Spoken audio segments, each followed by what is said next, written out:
Olá a todos, sejam bem-vindos ao nosso canal de conteúdo interativo da IRCO, o IRConnection. Esse é o nosso canal de entrevistas, o IRCochats.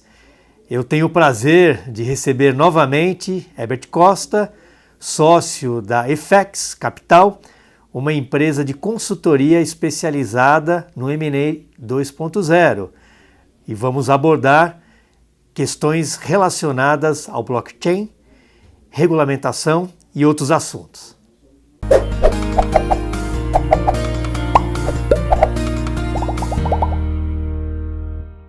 E sobre a regulamentação, o que você poderia comentar conosco?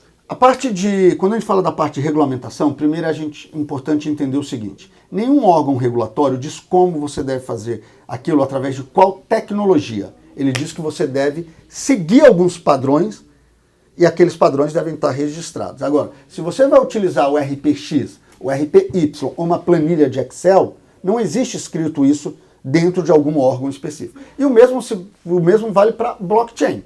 Então, o que você tem que fazer primeiro, na hora que a gente pergunta, assim, fala, qual a regulamentação? Vamos lembrar o seguinte: nunca vai existir uma regulamentação escrito assim, ó, a blockchain é de tal forma. Do mesmo jeito que ele vai falar, olha, só pode usar o RP da empresa X. Não vai ter isso. O que vai ter é como você vai seguir dentro dele, ok?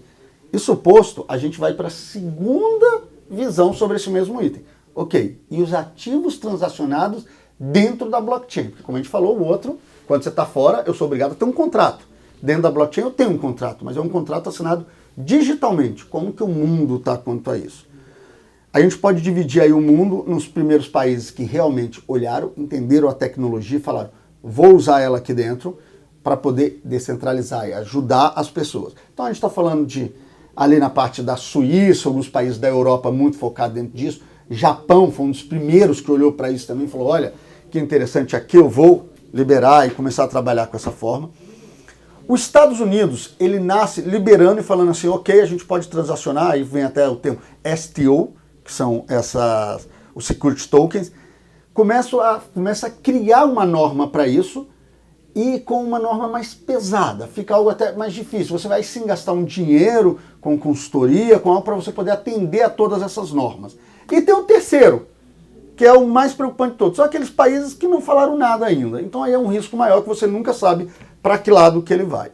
Se você não fizesse essa pergunta no ano passado, eu ia te falar que o Brasil estava nesse terceiro item, sem saber para onde ia. Só que agora a gente já tem tanto a CVM, que vai sair agora com o Sandbox. Sandbox basicamente é aquele termo americano aonde que você tem uma caixa de areia que você deixa as crianças brincarem. Então é um ambiente controlado, aonde que esses órgãos reguladores criam isso, selecionam algumas empresas e fala, brinca aí e deixa eu entender o que está acontecendo. Ele olha e fala, então eu vou regulamentar pelo lado Y ou pelo lado Z. Essa é a ideia. Então isso já está acontecendo. O Brasil caminha num ponto que realmente eu estou gostando de ver nessa linha, de entender e liberar com uma segurança mínima.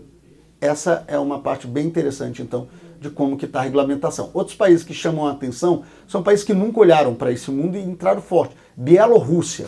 No ano passado saiu o decreto número 8. Esse decreto número 8, ele visa colocar a Bielorrússia como uma grande empresa tecnológica, como um grande país tecnológico, através da blockchain e outras tecnologias, mas principalmente a blockchain, descentralizando, dando maior velocidade para isso. E temos o último exemplo, que é o que eu gosto muito, todo mundo olha, que é o exemplo da Estônia. A Estônia é um país totalmente tecnológico, nesse sentido, já vem criando novas aberturas para que as empresas trabalhem dessa forma.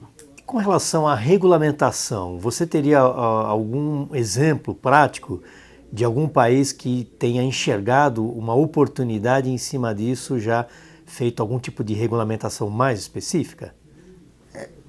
Nós temos vários exemplos onde os países começam a olhar para blockchain como um todo, como uma grande arma para resolver problemas antigos dentro dele. Um dos grandes desses a gente conversa sempre, a blockchain é um grande livro contábil, então eu consigo ter o registro de todo mundo. Um registro, um CPF, ou um registro de nascimento, ou mesmo uma cidadania, nada mais é do que um registro em alguma base de dados, que poderia ser dentro da blockchain. E aí eu vou pegar o exemplo da Estônia. A Estônia, ela cria um conceito muito interessante chamado cidadão digital. Então eu posso ser um cidadão digital da Estônia, eu mesmo sou um desses.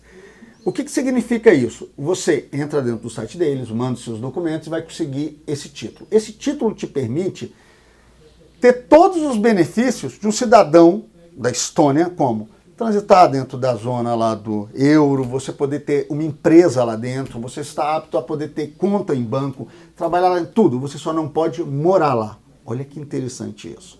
Ou seja, eu posso ter uma empresa lá, dou consultoria para empresas da Europa, converso com eles, tudo com a minha empresa na Estônia. Então, em vez desse dinheiro vir para cá, como eu sou um cidadão da Estônia, está ficando todo com eles. Então, taxas, desconto, tudo que vai acontecer, aquele país está pegando e ficou muito mais fácil. Porque como que você faria hoje se você quer começar a ter a tua empresa legal dentro de um país? Vai ter uma certa dor de cabeça aí. Dentro da Estônia você vai fazer isso muito rápido. Você vai gastar cerca de um mês para poder fazer esse seu e-citizen e depois pela internet você abre uma empresa em poucos dias. Abre a tua conta bancária, você está pronto em um mês e meio para poder operar dentro da zona do euro, dentro da União Europeia. Olha essa velocidade. E agora vamos entrar o quanto que isso é importante para ele. É muito legal ver o seguinte, que dentro de 10 a 15 anos, 10 a 15, isso é nada. A Estônia já imagina que o valor que ela vai estar recebendo de estrangeiros e citizens que não podem morar lá, mas que estão transacionando lá, é quase igual ou superior aos cidadãos que moram lá.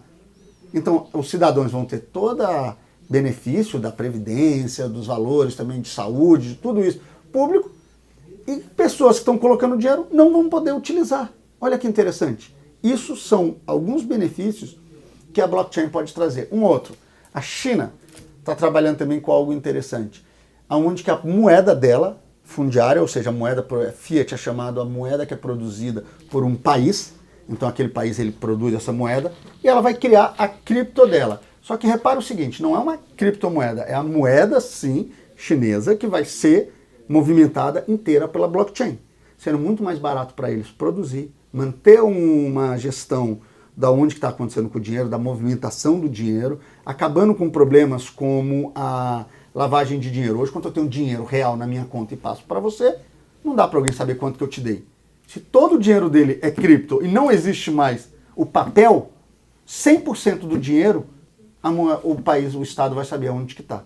Isso pode ser bom ou ruim, depende do teu ponto de vista quanto uma liberdade, vamos dizer assim. E com relação às preocupações vinculadas às falhas de segurança, situações que eu ouvi de criptomoedas ou mesmo iTokens roubados? Essa é uma boa pergunta e é um conceito que as pessoas precisam entender bem sobre até o novo conceito de hackerismo no mundo. Não houve ainda uma falha de segurança dentro da blockchain, ou não houve ainda alguém que conseguiu roubar um Bitcoin. Vou pegar o exemplo do Bitcoin, tá bom? Mas o mesmo se aplica aos outros. Conseguiu roubar algo entrando de uma força bruta, usando técnicas avançadas de computação para poder conseguir roubar isso. O que acontece é o que a gente chama de hacker social. Eu vou chegar para você e falar, faz o seguinte, transfere para mim agora 5 mil, que eu vou comprar para você uma moeda que está crescendo muito. Você vai me transferir os 5 mil, você não conhece de blockchain, você não conhece nada, eu nunca te dei nada. Eu tenho um papel teu, escrevi na mão aqui, eu te dei algo. Então, entende que a falha não foi da tecnologia, a falha foi do comportamento, ou então eu consegui pegar de alguma forma a tua senha, que é o que é chamado chave privada no mundo da blockchain, mas é basicamente uma senha. Mas como que eu peguei essa senha? Conversando com você, eu sou seu sobrinho, eu sou alguém que trabalha na tua casa, ou de alguma forma eu consegui dentro da tua máquina e pegar essa chave, a tua senha. Então, não teve uma falha dentro da blockchain. Hoje em dia é muito mais fácil alguém conseguir invadir ou ter algum acesso. Em qualquer um dos bancos, sendo bem sério, que já não vai acontecer, a gente sabe disso, do que você conseguir hoje entrar de força bruta dentro de alguma das blockchains que existem e conseguir tirar isso. Então é bem interessante a gente frisar isso. Não existe um roubo tecnológico falando. Existe com ações de forma social. Eu gostaria de agradecer a presença do Herbert Costa, a participação de todos vocês. Vamos dar continuidade a essa nossa conversa no próximo bate-papo com ele. Até lá!